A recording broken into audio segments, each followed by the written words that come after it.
Live. We're live, Will. We made it another week.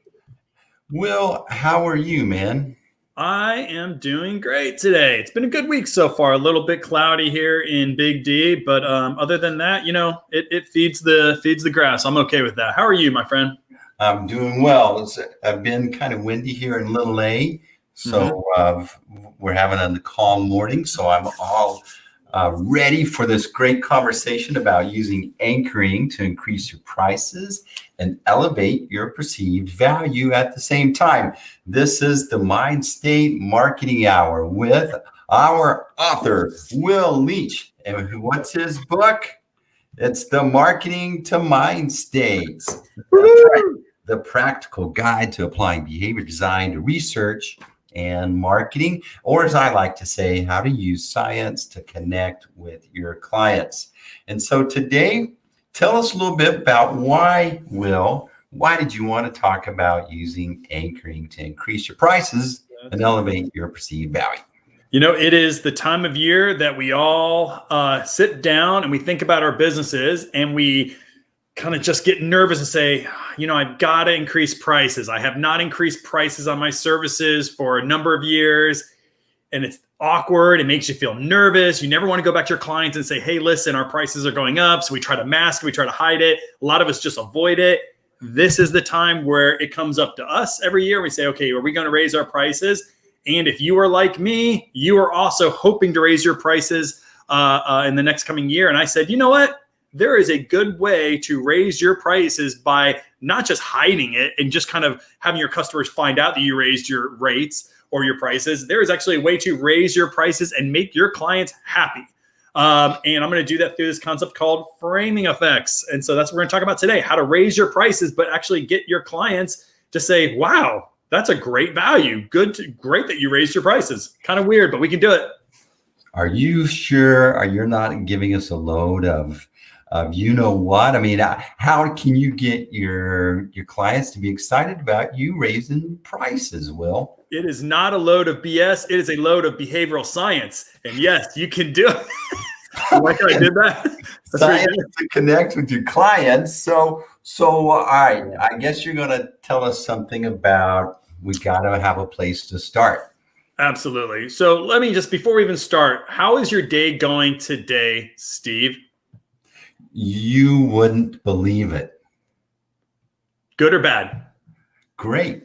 Why? Because today is live stream day. So I'm having these great conversations where I get to have a conversation like this one, but I learned so much on Thursdays. I was just thinking about it. Yeah.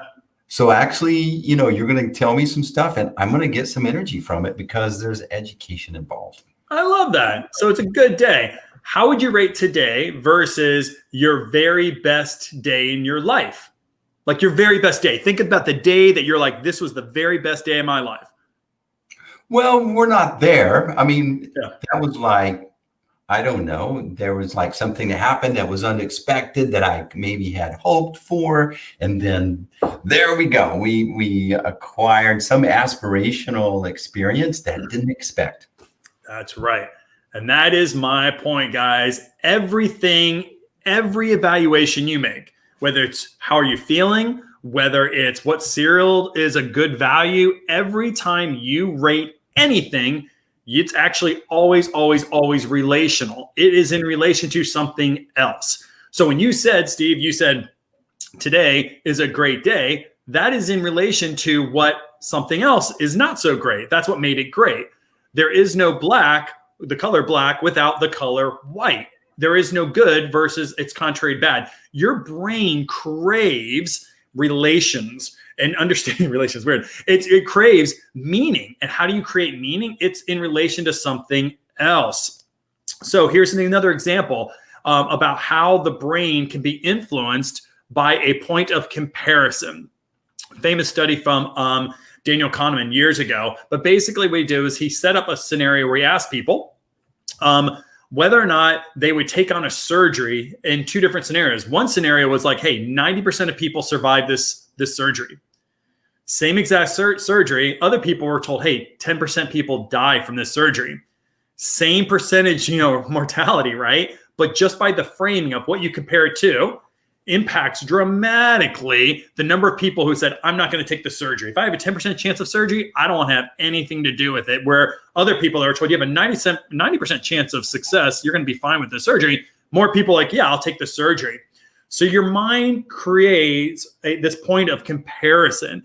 And in this point of comparison, I want you to start thinking about being diligent in your point of comparisons, because the mind, your customers' minds are comparing you to something anyways. So why wouldn't you take ownership of that? So I'll bring it to you in another way, right? So think about COVID-19 deaths. And I ran out just before I did this, so I'm not going to have exact figures, right? But think about how framing makes people feel whether this is a big deal or not such a big deal. So COVID, right around now in the US, we've lost 400,000 people to COVID. That is a number, and that is a staggering number. 400,000 people have lost their lives, according to a couple of different data sources, to COVID. Now, if you were to say, how big a deal is COVID? Well, what does 400,000 mean in relation to what? If you were to relate COVID to, in 9/11, we lost almost 3,000 Americans on that day. In that case, versus 9/11, this is 133 9/11s. That is a very different emotional response. Like 133 9/11s versus you take that same 400,000 figure and you say, well, there are 331 million people in America, and that only equals like 0.001% of the population. How big a deal is COVID?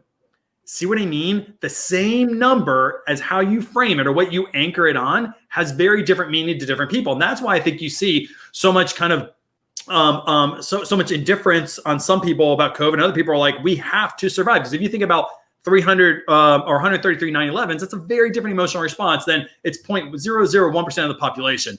That's the power of framing. And your mind does it all the time. It's always trying to figure out meaning, and we create meaning through what we anchor against.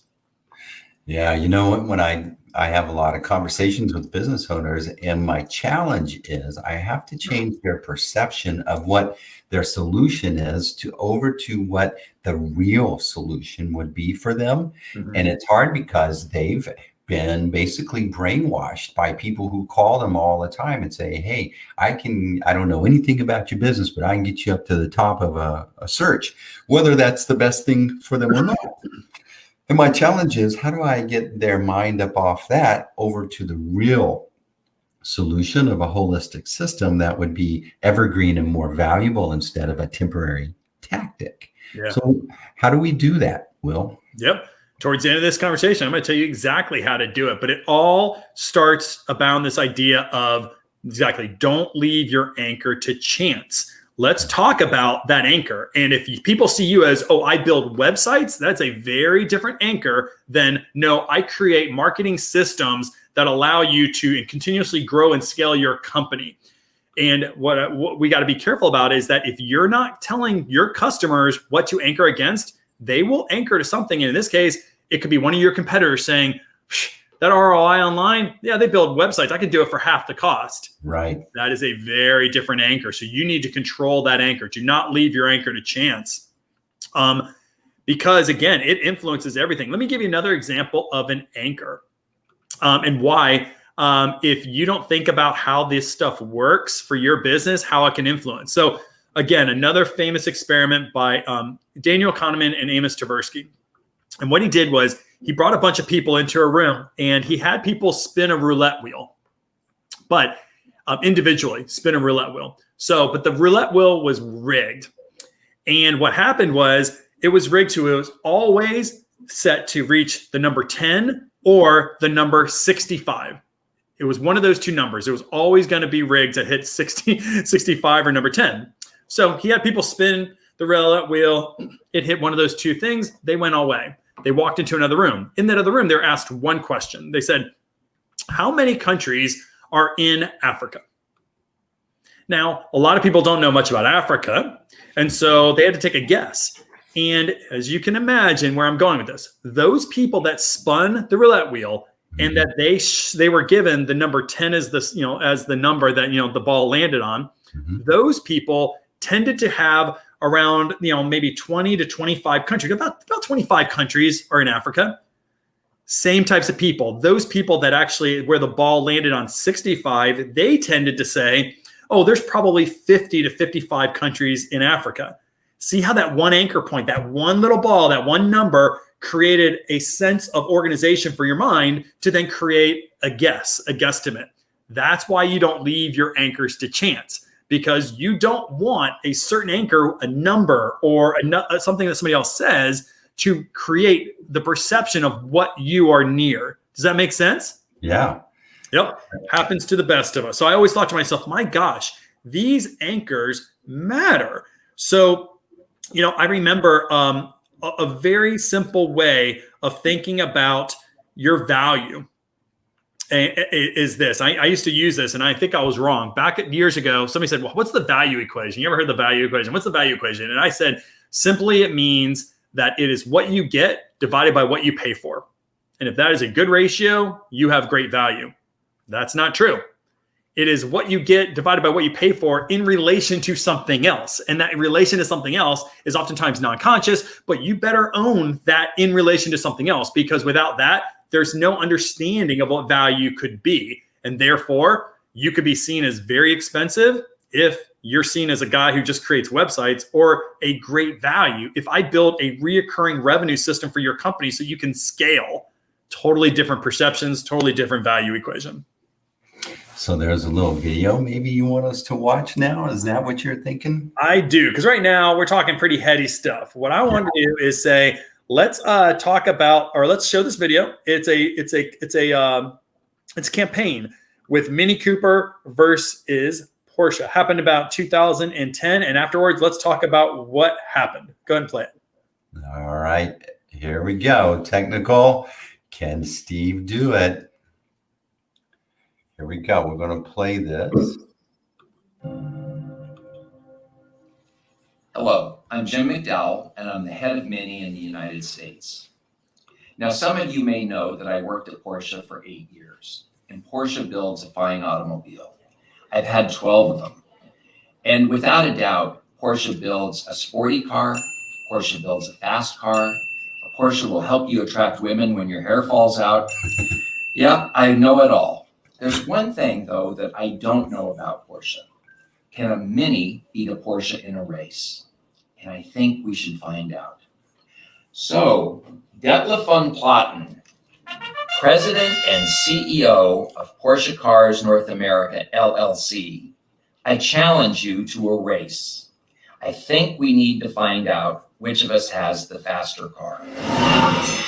If Porsche wins, I promise that I will wear this shirt at my next public appearance. But if Mini is greater than Porsche on the track, then I'll be wearing this shirt at my next public appearance. So Detlef, it will be you and me, mano a mano, your driver and my driver, and some automotive press I've invited, and people watching it on the internet, probably a lot of them. Oh, and I did take out a full-page ad in the New York Times. Let's do this, Detlef. June 21st, 2010, Road Atlanta, right around the corner from your offices. I'll send you an e-bite.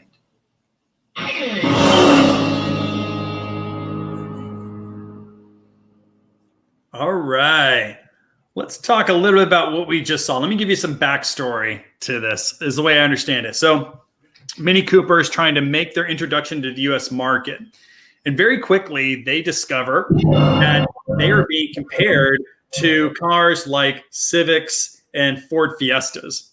So in that relation, right, your brain is trying to figure out, is a Mini Cooper a good car? Should I go buy a Mini Cooper? It's looking for, how do I compare a Mini Cooper to what? So a lot of people are comparing Mini Coopers to Ford, like I said, Ford Fiesta, maybe a VW Beetle, these smaller compact cars. And in that frame, all a Mini Cooper looks like is maybe it's a cool looking car, but it's way overpriced. It's a very overpriced Ford Fiesta. So in that case, sales are not going to go very well. So what do? They start in 2010 to campaign and actually won an Effie Award for this campaign. So it's a big deal. that what they did was they said, no. They tried to reframe their point of comparison. They said, don't frame us against a Fiesta, frame us against a Porsche. So they create this big ad and campaign, and they basically challenge Porsche to a race. Now, remember, the CEO of Mini Cooper USA was a former executive at Porsche. And if you know anything about a Porsche versus a Mini, a Porsche will blow the doors off a Mini. No comparison. And he knows that. He knows that. He's smart enough to realize that. But what does he do? He makes this challenge. And in that challenge, he gets a lot of press. He's trying to get a lot of people. And what does Porsche do? Porsche ignores it, as they should. They're like, why in the world would I even go on and even play to the game of Mini Cooper? So they basically ignore it. They send a letter back saying, we're not doing races for publicity stunts. No thanks. So what do? They actually go rent that same track right around Atlanta, Georgia. That's where Porsche USA is headquartered. And they actually have the race, Porsche versus Mini Cooper. And Porsche blows the doors off the Mini Cooper, wins the half mile by 8 seconds or something. It was an 8-second difference, right? But what they then did is after that race, they said, but for every second that the Porsche beat us, we can save you $10,000, right? Wow. So all of a sudden, they recreate this value comparison, right? They're trying to anyways, to say that they should be compared against a Porsche. They are a lower priced Porsche than a higher priced Ford Fiesta. And they want an Effie on that, but that's the power of reframing and thinking about how do you want to be perceived in the marketplace, and how do you reframe yourself to maintain the advantage, I guess, of being seen as a value. And when you can do that, when you reframe yourself against a higher priced competitor or something higher priced in another different market, in fact, you now have the ability to raise your prices without being seen as somebody who's raising their prices. You're still giving great value. It's all about comparisons. That's awesome. You're listening. What's going on here? I got a little audio issue. Oh, no. I can hear you fine. Okay, good. So you're listening to Will Leach. He's the author of Marketing Mindstates, and he's also CEO of Mindstate Group. Will, you got a fan that just wanted to say hi. So a LinkedIn user. Hello, LinkedIn user. Thanks for joining us. Go raise your prices. So when we're talking about setting the anchor, your comment here is he who owns the anchor sets all price and the value perception, just like you showed us. That's exactly right. I tell my clients all the time, a lot of my clients sell products inside of grocery stores or inside some sort of a shelf. And I tell them all the time, he who owns the anchor owns value. He who owns anchor owns value.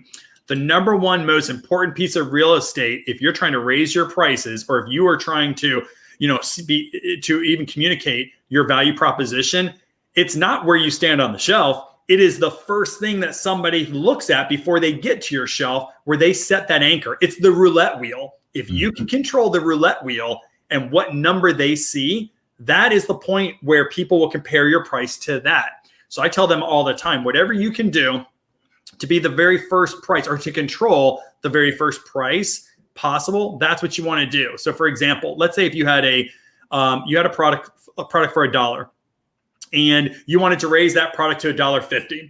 The best thing you can do is show somebody a similar product for $3. And now all of a sudden, and if it's similar to yours, now your $1.50 product looks, in relation to that anchor, looks like a great deal. So that first number that people see on the roulette wheel, that first number people see and compare you to, is the anchor. He who controls the anchor controls value perceptions. So it's not about creating more value by saying, here are all the great benefits I have before I can raise my price. You just got to control what they compare you to, and do it again and again and again until it's locked and loaded in their brain. You've heard that saying, you got to tell someone 7 times before they hear you. Yeah.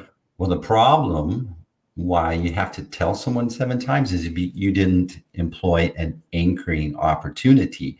And so in the title of my book, The Golden Toilet, I wanted to introduce an immediate way to get the brain to just slam on the brakes and go, what? And introduce a reframe.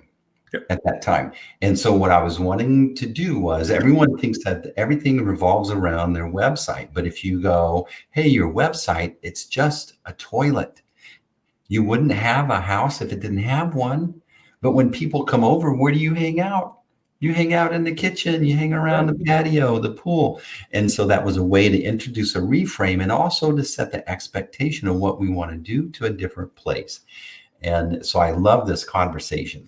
We all need an anchor. Your brain can't make meaning unless you tell it what to anchor on, or it will find an anchor. So let's just be, again, deliberate. And what I loved about what you just said was this idea that you may have to tell it again and again and again, because, we're creatures of habit and we don't always see things. You know who's done an incredible job at this? And there's a couple of brands I'll talk about, but who has done a great job at this is Digiorno Pizza.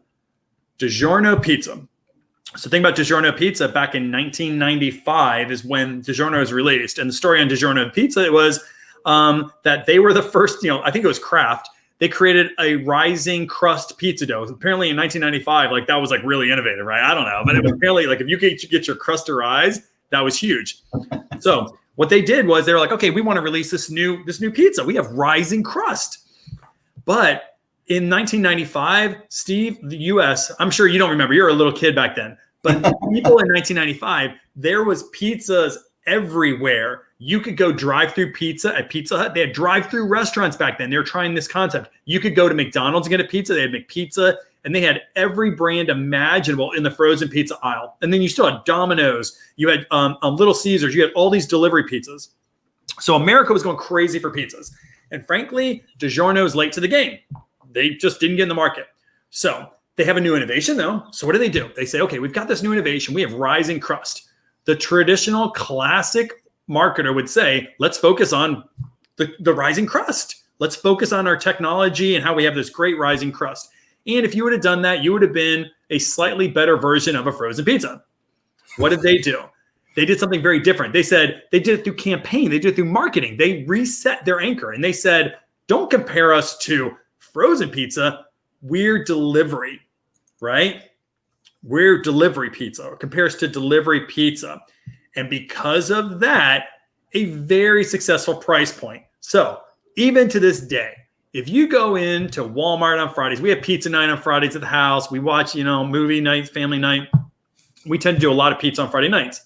When you go into there and you see a Digiorno pizza, I promise you, it looks like an overpriced frozen pizza because it's a frozen pizza. Mm-hmm. However, when you look at Digiorno and it says it's not delivery, it's Digiorno, delivery pizzas, you're up there $20 now for a Friday. Or I can get a Digiorno pizza for about $11, right?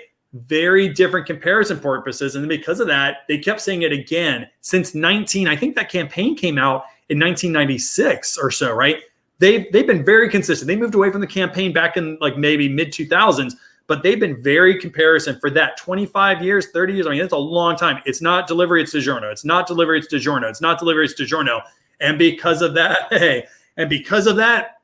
they are compared not to all those terrible frozen pizzas. They're not a better tasting frozen pizza. They're a better value delivery pizza that you can make on your own terms. It has changed everything on that brand. That's a company that owned their anchor.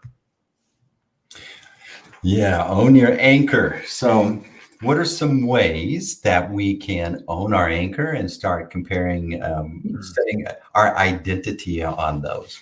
Yeah. So I've done this for clients before. So really early on, I worked with Chobani, as a matter of fact, when they were trying to introduce themselves into the marketplace. So Greek yogurt, guys, there was a time a decade ago where nobody knew what Greek yogurt was. I know it feels weird now, but exactly. People like in America were like, I don't know what to do with this. It's not people, even Yoplait back then, the French yogurt was kind of, it's sexy. Greek yogurt, nobody knew anything about it. They didn't know how to eat it. They didn't know anything about it. They thought, is it a spread? So Chobani is a very expensive yogurt. It just is, but it's higher quality, all those types of things you want, better quality, better taste, but it's a high quality, it's a higher price yogurt. So they were asking us for help around how do we communicate our value proposition? We got to keep telling them that, we have great organics, and in fact, some of their stuff was organic, or that the creamy texture. And I said, stop talking about the things that you are. You're never going to be able to convince people that you can double the price of their daily yogurt Like you just can't do that. You can't tell people there's enough benefit or it's going to be way too costly. What you need to do is find in comparison to what. And we went to the deli section of the store. So we all went out. We were over in Brooklyn. We all went over to a deli section of the grocery store and we said, what are things in the deli that are comparisons like breakfast? What breakfast sandwiches are in the deli or high priced things that are people eat for breakfast, like crepes or whatever? Anything we could do to compare ourselves, because we don't want to be compared to yogurt and Yoplait and those Go-Gurts. That's terrible, right? Because we're always going to be overpriced Mini Cooper. We went there. So the first thing I want you to do is if you're in the situation, you want to raise your prices, you have to first find the anchor. And what you want to do is go find a higher priced service that you can at least fit into to show that you should be compared to that. Mini Cooper was also a car that they want to compare themselves to a Porsche, maybe around the same size. So it wasn't so far out of the realm of possibility, but you got to stretch your thinking. Steve, you are not competing against other website people who build websites. That's ridiculous. You do so much more than that, right? So you never want to have that anchor on that. And that's why I love about the golden toilet. You need to anchor yourself on companies that drive great economic value and can help you scale a company. And those people sometimes charge hundreds of thousands of dollars to help you scale. That is a very different point of comparison. So you guys brainstorm on what products are out there that are similar to you, but charge a lot more money. Find those products first. Wow. So our brains crave meaning, and so that's always in play. And yet we fall for the trap of focusing on features and things.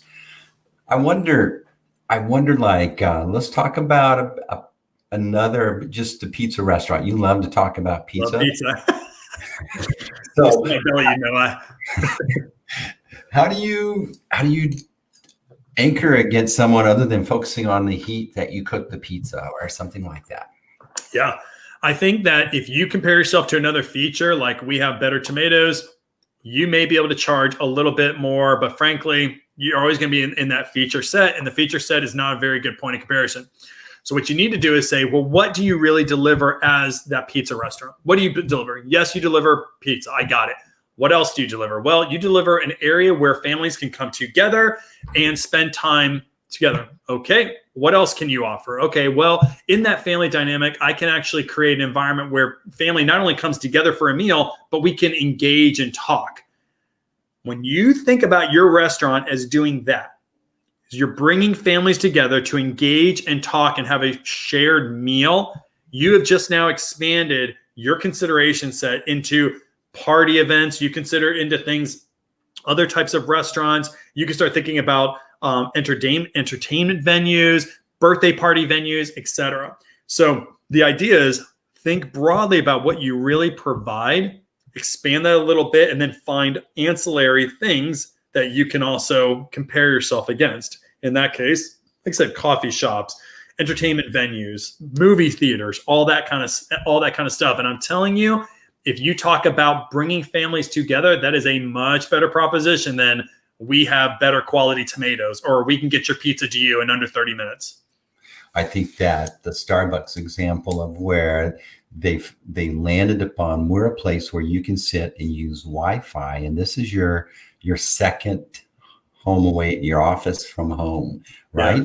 So they didn't focus on our beans or from Botswana or something like that. They go, here's a place where you can come hang out and do some business, and we actually have a little coffee too. That is I love that example, because when I first started, my company, my office was the library, right? I couldn't afford office space, but they had free Wi-Fi. And I'm telling you right now, it's so funny if you ever did, your firm's so successful, you never had to worry about this, I'm sure, right, Steve? I can remember I'd get over to the library and there'd be all these like 7 or 8 cars every single day. And we're just waiting for the library to open at 9. And then we'd rush the doors to go get ourselves a quiet spot in the library, right? So imagine what you're doing to Starbucks. I was not needing a cup of coffee at 9 a.m. I needed office space at 9 a.m. because I had a call at 9:15. I used to always schedule my calls like 15 minutes so I could find a quiet place and get on the Wi-Fi. What does that do? Well, it brings all those people into Starbucks. And like you said, they just expanded their point of comparison. We're not a coffee shop. We're an office space for you. And because of that, I'll sit there for 6 hours and you feel guilty. I'm sure you've done it. I've sat in a coffee shop and, when I'm on a business trip, or actually I ran my business out of Starbucks for a while, and you feel guilty. So what do? You buy a coffee every 2 hours. And even though you're so full of it, you just feel awkward, right? And it just brings in all that incremental sales on that. Why? Because like, right, we establish ourselves as an office space versus we sell you Botswana coffee. Yeah. I love it.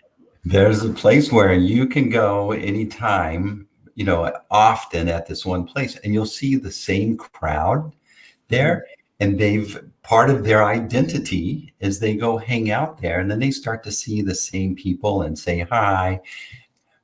But it's just coffee. And the coffee's not that great. You can smell them. They roast it there and it kind of smells burnt, but people hang out there on a regular basis. Yeah. And what they did, I never even thought about that. So it's not just your office space, but now you've created a community of entrepreneurs that we can even come up with new ideas and talk to each other and community. That's what Starbucks is selling in that case. They're selling community. They're not selling coffee. So I love it. And those people have those great memories of Starbucks. They'll pay more for that coffee. They'll continue to keep paying coffee. And frankly, even after the business goes out of if they go out of business, they still go to that same coffee shop and buy coffee. Why? Because they have a bunch of friends there. I love it. That's a great example of think Starbucks and how you can create this service, if you will, or this anchor to, sell your business around. But you got to be consistent. That's the other thing. I think I said, you'd said, how do you do it? The first thing is you have to create that anchor before you raise your prices. You have to create that anchor,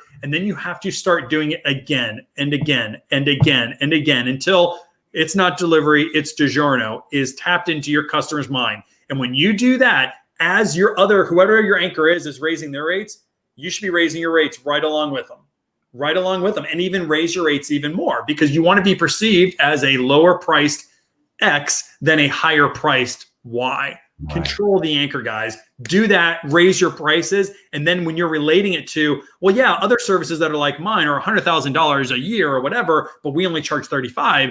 Your customer's like, oh my gosh, so you're going to go up from 35 to 40, but boy, I'm getting a great value. You made them feel better about raising their prices, especially if you could say we're raising our prices to better serve you. Even better. So we're talking with Will Leach. This is the Mindstate Marketing Hour, and Will's the author of Marketing to Mind States, how to use science to connect better with your clients. So as speaking of communities, Will, we've got a little announcement. You're launching a little community where people can come hang out, get some education. Tell us about it. That's right. So, 2020 was a year like none others. We had to modify for our market, just like many of you out there had to as well. So we have a passion for small businesses. Small businesses will be the next entrepreneurial middle class. That is what it's going to be if we all can actually help small businesses grow. That's what we started to do back in late 2020. We've changed a whole bunch of different services to make them more approachable and relatable to you. So we're going to have 3 different products that are launching here in the next week. Our first one is a starter package, which is going to basically allow you to kind of tiptoe into Mindstate marketing and how to psychologically optimize your messaging to get people to listen, care, and act.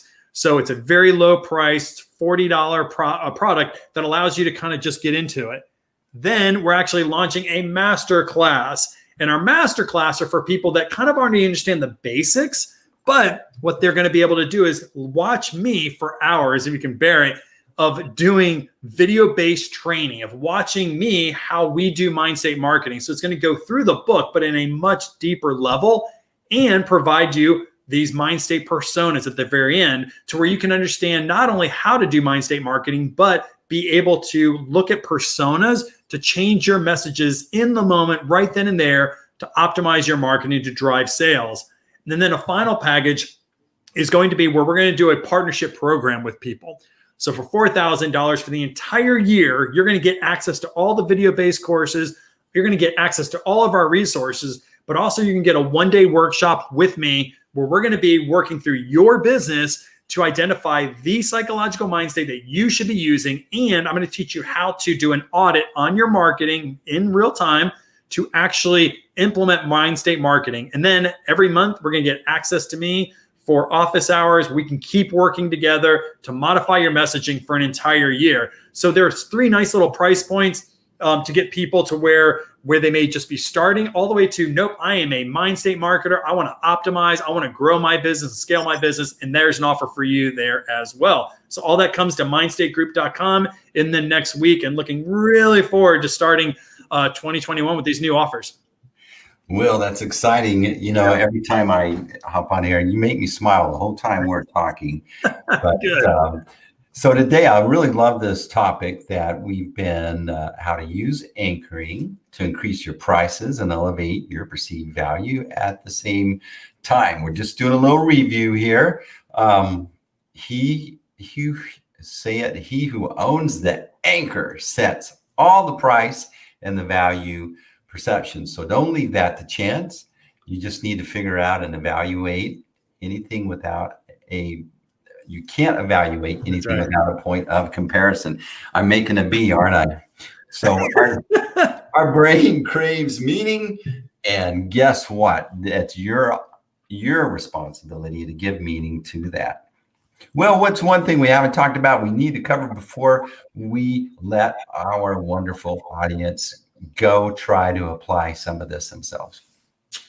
Well, I think it's just take time. I think that the biggest thing I would do, and I had to do this just last week when thinking about my prices and thinking through how we're going to price these 3 different options, is think to yourself, how do I want to be compared?